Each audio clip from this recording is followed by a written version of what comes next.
Right, why didn't Obi-Wan recognise R2-D2? This Star Wars theory may explain it. Was Obi-Wan Kenobi truly unable to recognise his old companion, R2-D2? Technically, what his old companion was, he was Anakin's droid, wasn't he? R2-D2 in Star Wars A New Hope. Or was the Jedi Master playing mind tricks? These aren't the droids you're looking for. Is that the droids we're looking for? I don't seem to remember ever owning a droid. Obi-Wan ponders in an early scene from Star Wars Episode 4, A New Hope, a.k.a. Star Wars. He's talking about R2-D2, who crossed the sands of Tatooine to deliver Princess Leia's message, and who Luke assumes is the property of the old man. At the time, the comment and Obi-Wan's seeming inability to recognise R2 didn't seem like much, but the movie's unprecedented success and the subsequent need for backstory between the two raised some difficult continuity issues that have only fitfully been addressed by the franchise since. The perceived oversight is more than forgivable. The franchise's success surprised even its creator, and with Kenobi both a key player in Anakin Skywalker's life and quite dead by the end of the original movie. Well, not quite dead, he was sort of dead, because he became one with the Force, so he could still talk, so he wasn't totally dead. He was a bit dead. By the end of the original movie, his past was a logical place to expand the Star Wars universe.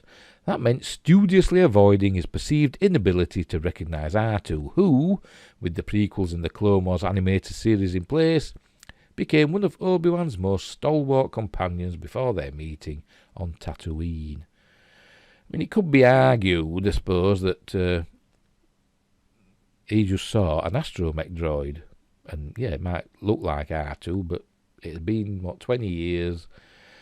Lots of astromechs about. There's probably a lot that look similar to R2. And maybe he didn't realise it was R2. But he did say, "Come here, my little friend." Didn't he? As though he knew who he was. I think he did know him. I think he did recognise him. He was just pretending not to. In front of Luke. Anyway, right. The base assumption in light of the prequels is that Obi-Wan is playing dumb in order to downplay the importance of R2's arrival. A 2017 Reddit theory posted by My Buster Sword adds to that by connecting to the notion of a companion. It explains that Obi-Wan carefully praises R2 rather than playing dumb, suggesting that he doesn't own R2 in the manner that Luke is describing. Well, no, he never owned R2, did he? That's it, but Anakin's droid. But even, I suppose Anakin didn't even own him, did he? I don't know. Maybe he did. It's effective not only in smoothing over the bumpy continuity, but in illuminating Obi-Wan's infamously casual relationship with the truth. Yeah, he's a liar. He's a big fat liar, is Ben Kenobi. Don't get me started. Oh, I might have to go into it when I've read this. My theory.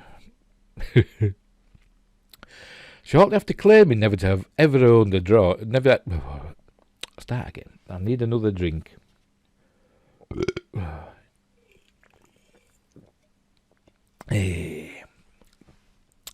Shortly after claiming never to have owned a droid, Kenobi feeds Luke the saga's most hotly debated whopper by claiming that Vader betrayed and murdered his father Anakin. His defence in Star Wars Episode 6, Return of the Jedi, was to claim it was true from a certain point of view. A certain point of view? A perspective whose legitimacy fans continued to debate to this day. Regardless of the veracity of his position, it provides some elegant cover for further lies as well, allowing him to feign ignorance over R2-D2 by deceiving Luke. He could justify the lie by claiming that Luke simply isn't ready for the burden of his destiny, and he would likely be right, which saved the entire scene from the potential continuity trap created by the prequels. So my theory is that it was Ben. I'm not saying Obi-Wan. Well, yeah, I say Obi-Wan.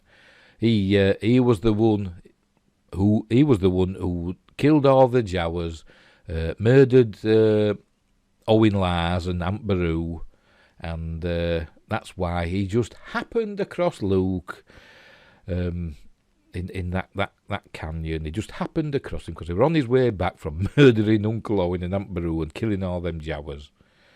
And he knew Luke were out there, so he went to get him because he wanted him to go to Alderaan with him. And that's why he didn't want him to go back to the homestead, because he knew they were already dead, because he killed them. Because he's a murderer and a liar. That's what I'm saying. Controversial? Yes. But I'm still saying that's what happened. Anyway, the Reddit theory goes one step further by extending Obi-Wan's certain point of view to R2-D2 and droids in general. The galaxy views droids as a servant class, to be used, bought and sold like any other object. Luke buys into the social norm, at least in A New Hope, by treating R2 and C-3PO as servants rather than equals. Well, not really. He tells 3PO just to call him Luke, doesn't he? Not Master Luke or Sir or all like that. He just says just Luke. And in the book, he almost gets into an argument with the owner of the bartender in the cantina when it says the droids aren't allowed in here. And it says in the book, the novelisation by Alan Dean Foster, that Luke almost gets into an argument about droids' rights. So there you go. But that's the book. Neither of the droids are apt to correct him, especially after his kindness becomes apparent. Obi-Wan, however, has more respect for them, or at least for R2, by claiming he's never owned a droid before. He's applying the same tactic as his embellishment about Anakin. He hasn't owned a droid before because R2 is his friend and peer. Yeah, but he were Anakin's. I think he had R4, didn't he, in Attack of the Clones. And that's the only one I can remember him mentioning by name, but R4, but R4 got killed, didn't he?